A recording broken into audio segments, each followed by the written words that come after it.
Hi everyone, welcome to this workshop, Learn the Basics of Google Calendar, presented by the Lexington Public Library in partnership with Grow with Google. Grow with Google helps people grow their skills, careers, and businesses by offering free digital skills, training, and tools. I'll start by introducing myself. I'm Alice Wasilewski, a librarian with the Lexington Public Library in Lexington, Kentucky. I'm so excited that you're here with us. This workshop is divided into modules. During each module, I'll demonstrate ways you can use your Google Calendar to keep your life organized. At the end of each module, you'll have a chance to practice that step on your own computer. This workshop will demonstrate how Google Calendar looks on a computer. It may look a little different if you use it on your phone or another mobile device.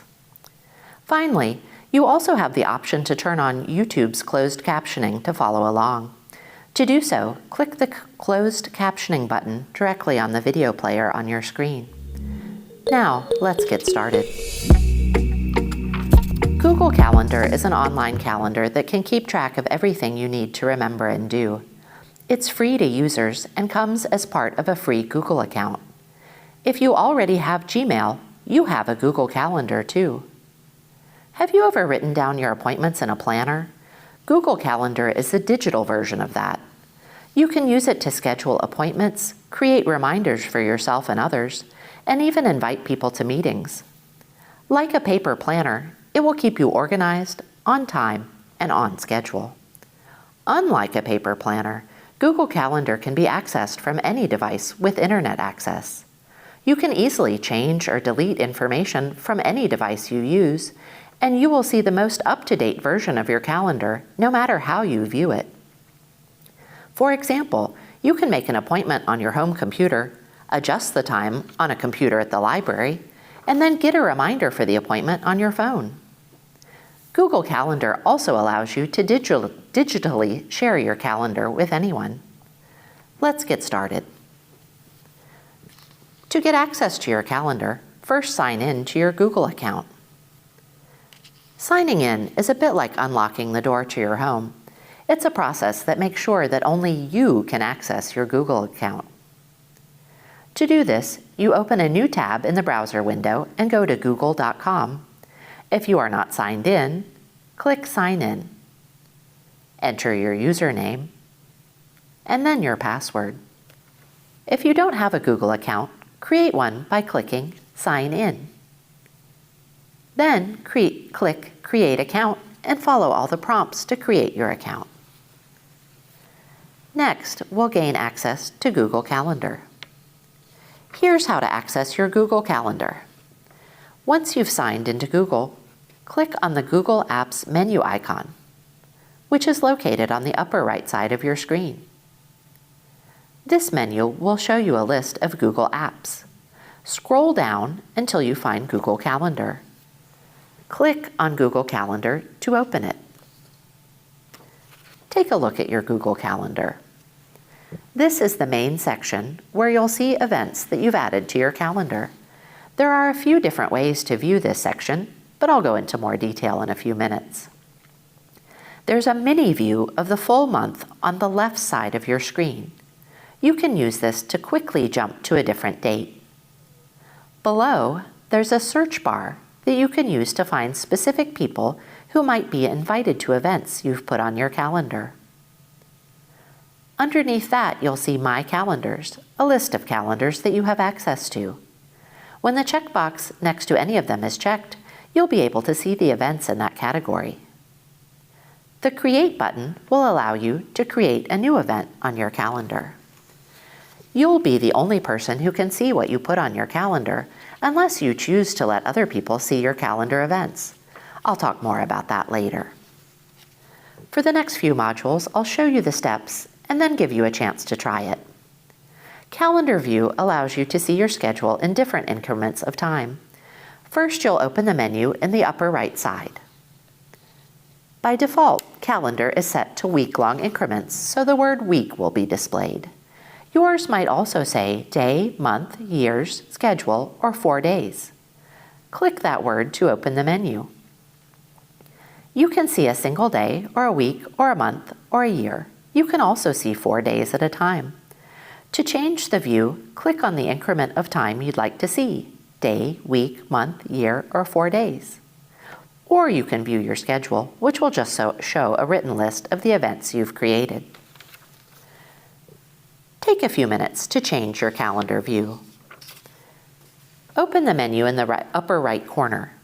By default, it should say week, but it might also be a different increment of time. Click on at least 3 different increments of time. For example, day, then month, then 4 days. Then click Schedule. If you don't already have any events on your calendar, your schedule will be empty, except for holidays.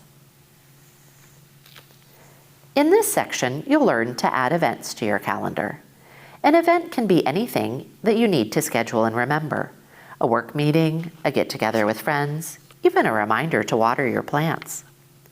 You can also use your calendar to create a reminder of something you need to do, or create a task so you can tackle your to-do list. In this module, you will create a calendar event for an imaginary meeting. If you have a real-life meeting you want to create a calendar event for, you can do that as well. This workshop will use the example event we'll call Team Meeting. I'll show you how it's done before you try it yourself.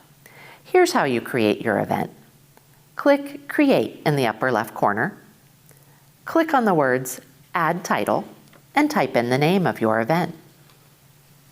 Now add the date, time, and description for your event. Start with the date. Click on the displayed date to reveal a mini calendar. On that mini calendar, click the day when your event will take place. Then click on the time. Type in the starting and ending time for your event. If your event will be all day like a vacation, click the box next to All Day. Now click on Description to type in a short description of your event. Your description can just describe what the event will be. If you know the location where this event will take place, click on Location and type it in. Now it's your turn. Create your first event. This doesn't have to be an actual event. You can make one up. Or use an upcoming appointment, meeting, or something else on your schedule. First, click Create in the upper left corner. Once the menu opens, type in the title of your event. Next, click on the date and time to add in the time and date of your event. Finally, type in a short description of your event. Some events you'll schedule will be just for you. For example, you might create an event reminding you to take a walk every day. But most events, such as meetings, dates, and appointments, involve more than one person. In this module, you'll learn to invite guests to attend your event.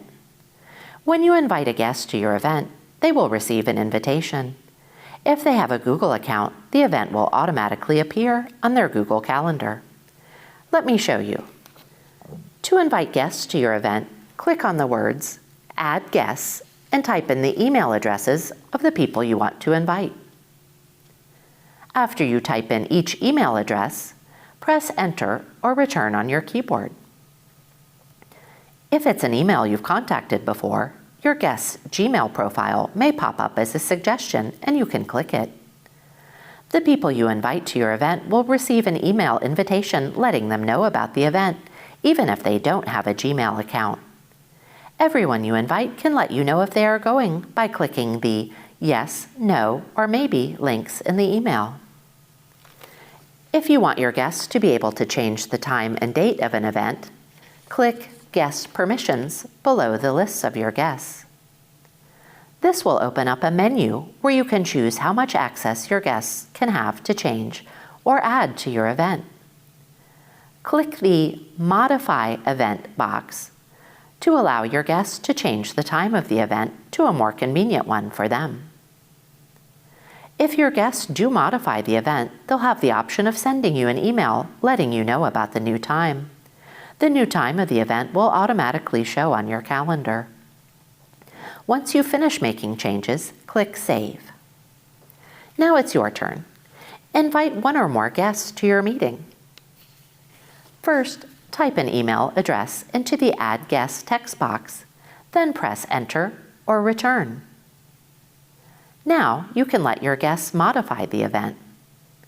To do this, click on Guest Permissions. Then click on Modify Event. Video conferencing allows you to have conversations online with people while seeing their faces and hearing their voices. Google's video conferencing platform is called Google Meet, and it was designed to work seamlessly with Google Calendar.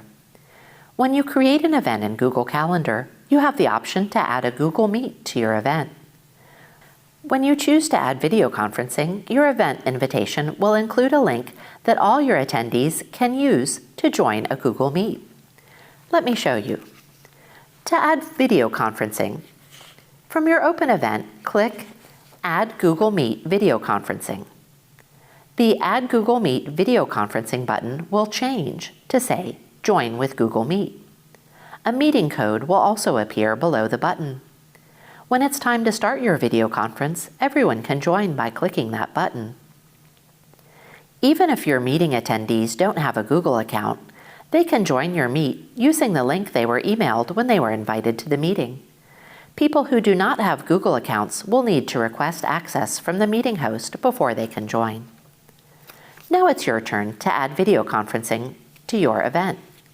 From your event menu, click Add Google Meet Video Conferencing. Sometimes you need to send a document or another file to the people who will attend your meeting. This can be an article that you want your meeting attendees to read, a document to review, or an agenda that you can all go through together. You can distribute a file to your meeting attendees by adding an attachment to your calendar event. Let me show you. To add an attachment, click Add Description or Attachments. A menu will open, allowing you to choose to add a description or attachments. Click Add Attachment. A window will open, prompting you to attach a recent file, a file from your Google Drive, a file that was shared with you on Drive, or a file you upload from your device. You can also type something into the search bar to help you find a file to attach. Now it's your turn. Add an attachment to your event. Click Add Description or Attachments. Click Add Attachment. Select a document to add. Once you've created an event, you can always edit it to adjust any of the settings or add a notification. Let me show you. You can edit a scheduled event at any time. To do so, find your event on the calendar. Double-click it. Now you can edit any aspect of the meeting: the title, the time and date, the location, the description, add or remove guests, and give them more or less permission to modify the event or invite guests. Now it's your turn. Edit your event.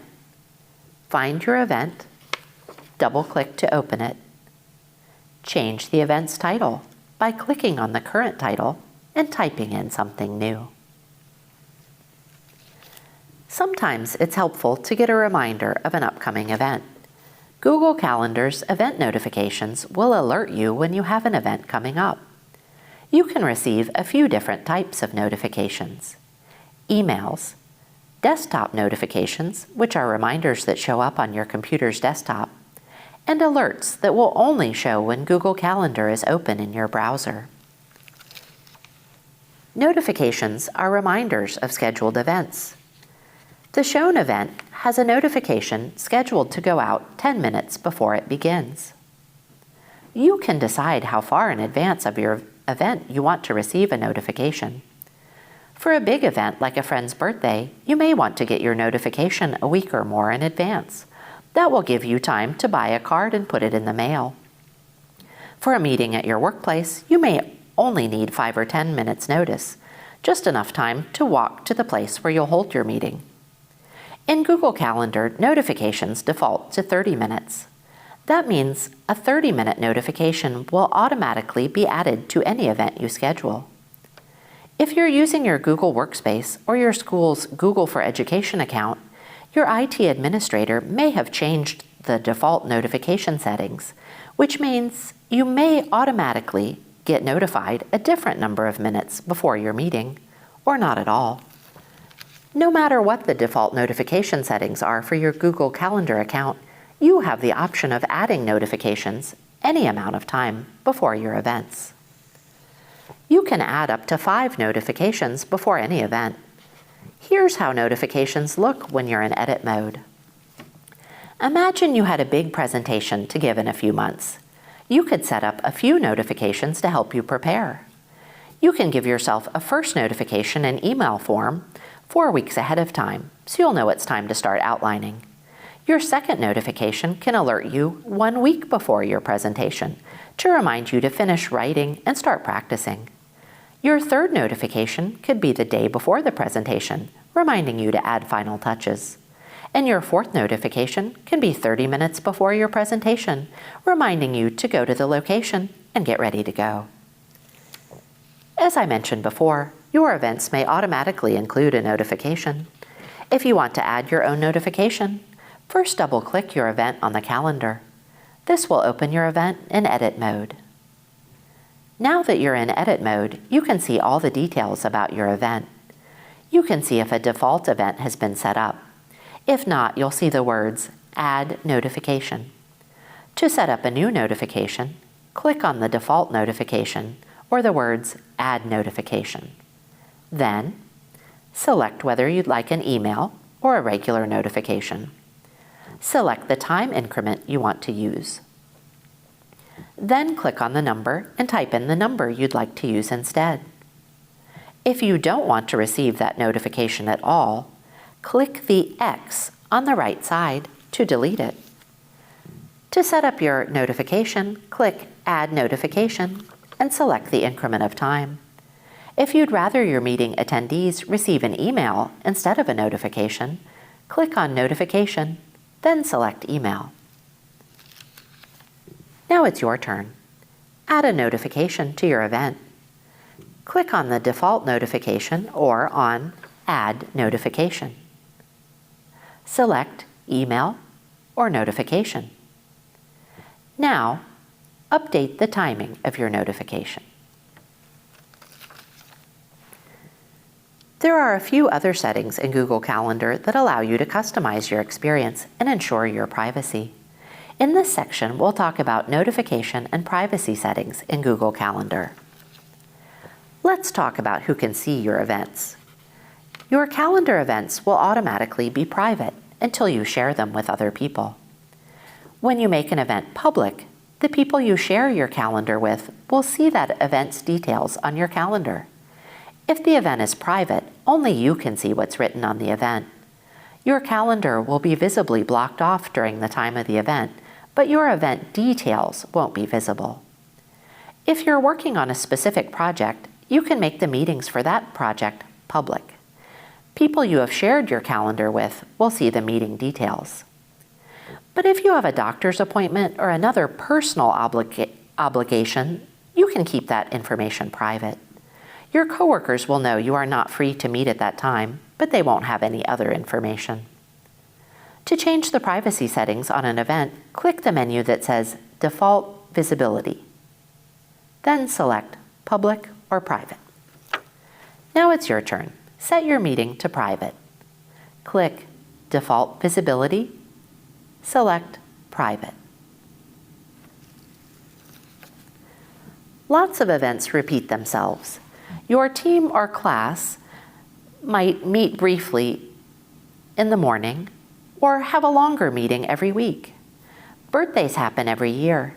You might even have a specific appointment on the third Wednesday of every month. Or maybe you want to give yourself a reminder to pay your rent on the first day of each month. Luckily, Google Calendar makes setting up repeating events simple. Once you've created a new calendar, open the menu by clicking on the text that says Does Not Repeat. You'll see different suggestions for repetition, daily, weekly, etc. To set up your own cadence for repetition, click Custom. From here, you can choose exactly when and how often you want your meeting to repeat. When you're done, click Save to save your event. You can also choose an end date when your meeting will stop repeating. For example, if you're organizing a school club, you can stop meeting at the end of the school year. Now imagine you just had a meeting with a group of people. It went so well, you want to hold that meeting every week at the same time. Or you want to hold a follow-up meeting for 1 week later. Luckily, there's a quick way to duplicate a calendar event. So you can make a copy of that event, then change whatever details you want to make sure that that event shows up on everyone's calendar every week. To duplicate an event, double-click on the event to open it in edit mode. Open the More Actions menu. Select Duplicate. An exact copy of the event will open with the same title, invited guests, and details. Make changes to update this duplicate event, like changing the title, the invited guests, or even the calendar where the event is stored. When you're done updating the event, click Save to save it to your calendar. Now it's your turn. Set up a weekly repeating event. Click Does Not Repeat to open up your repeating menu.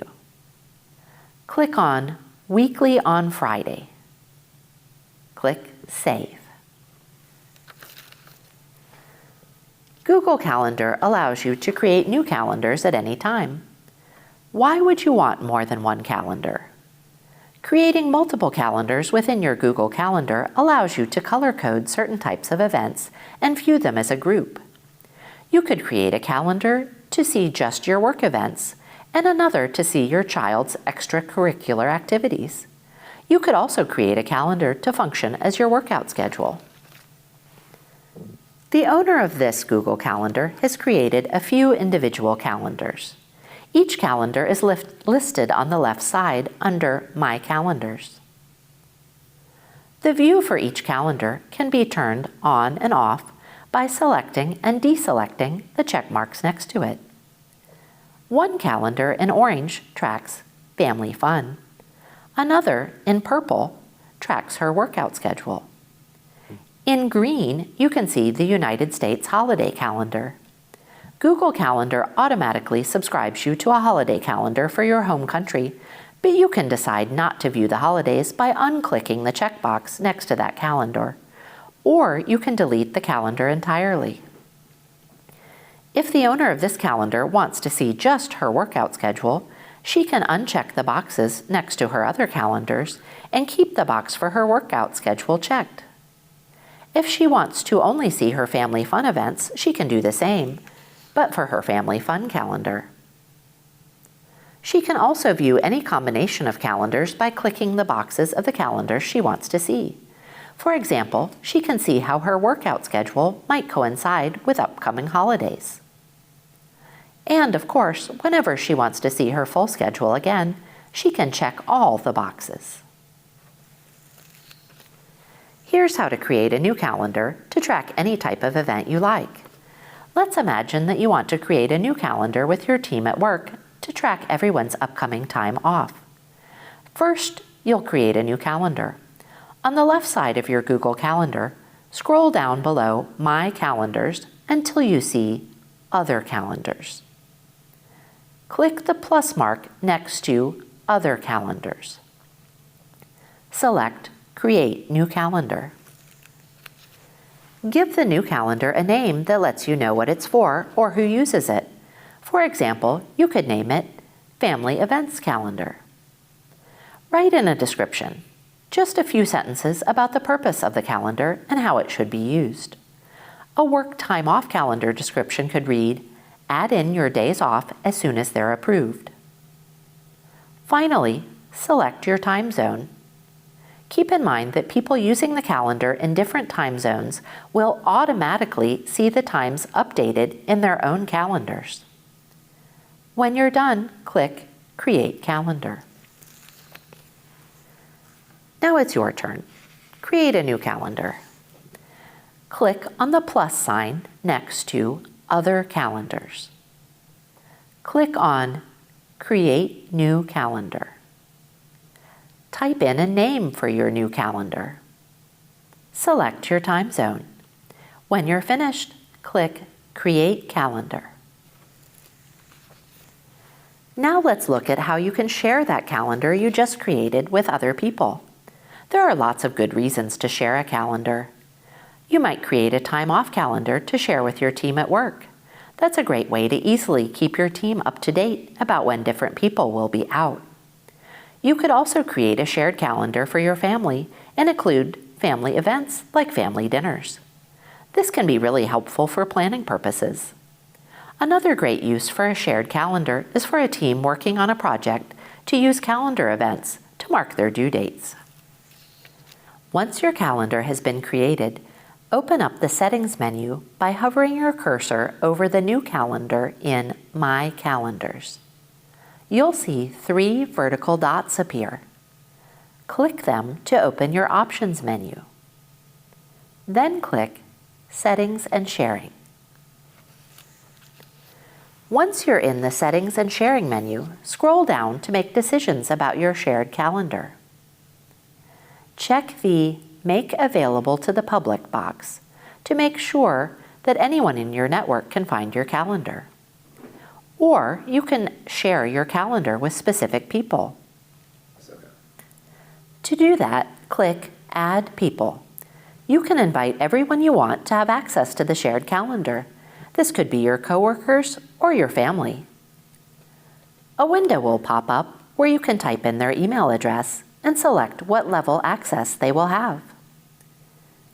See Only Free Busy keeps them from seeing the details of the event, just the fact that you aren't available. See All Event Details lets them see all the information that you've entered about the event. Make Changes to Events allows you to make changes to other people's events. Make Changes and Manage Sharing allows you to make changes and decide who else in the group can share the calendar with others. Back to that imaginary team time-off calendar. Let's imagine that one of the team members got moved to a different department, so they no longer need access to your time-off calendar. They'll need to be removed. Here's how to remove someone from a shared calendar. In the Calendar Setting menu, scroll down to the Share with Specific People section. Click the X next to the name and email of the person you want to delete. Now it's your turn. Share your calendar with at least one other person. To do this, you'll need the person's email address. Open the Settings menu. Click Add People. Type in the person's email address. Select permissions for that person. One note before we end. Google Calendar is also useful as an app on your smartphone. The app has similar features as the computer version of Calendar. Let's take a look. On the screen, we are showing a mini view of the full month on a smartphone. You can use this to quickly jump to a different date. At the top is the main view of your events. Here's where you'll see the events that you've added to your calendar. Click the plus sign at the bottom of your screen to create a new event on your calendar. After tapping on the Create button, you'll be able to add an event and modify the event details. If you'd like to learn more skills you can apply to your career or job search, Google has training resources that you can access remotely. There are many different learning paths and options, so we'll talk about these tools and determine which ones make the most sense for you right now. Applied Digital Skills free training curriculum helps you with more skills you might want to learn, from data analysis to research and communication to resume writing. There are lessons for adult learners, as well as ones for middle and high school students. If you enjoy video lessons, subscribe to the Grow with Google YouTube channel at youtube.com/growwithgoogle. The channel publishes a new video every Thursday, covering topics that can help you grow your skills, career, and businesses. If you're looking to start a new career and land a competitively paid job, or build skills to grow in your career, check out Google Career Certificates. Google Career Certificates can give you a path to in-demand jobs with top employers that are currently hiring. You can earn a certificate and prepare for a new career in a high-growth field in under 6 months, even if you don't already have relevant experience. Learn at your own pace and complete the online program on your own terms. Certificates are available for IT support, project management, UX design, data analytics, and digital marketing and e-commerce. Get started at grow.google/certificates. Also, U.S. businesses can get up to 500 scholarships each to Google Career Certificates to train their employees.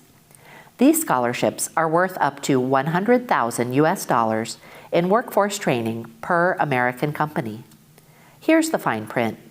U.S. businesses are eligible to receive up to 500 scholarships for Google Career Certificates on Coursera, valid through December 18, 2024.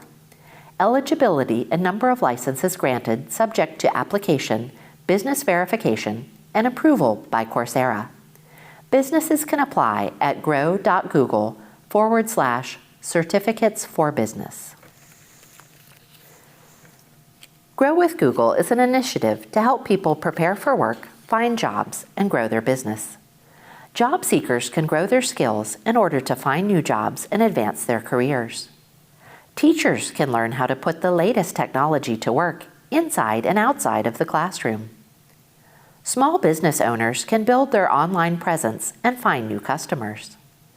Startups can learn how to get their ideas the exposure they need to succeed. Developers can sharpen their current skills and master new ones. To learn more, visit google.com/grow.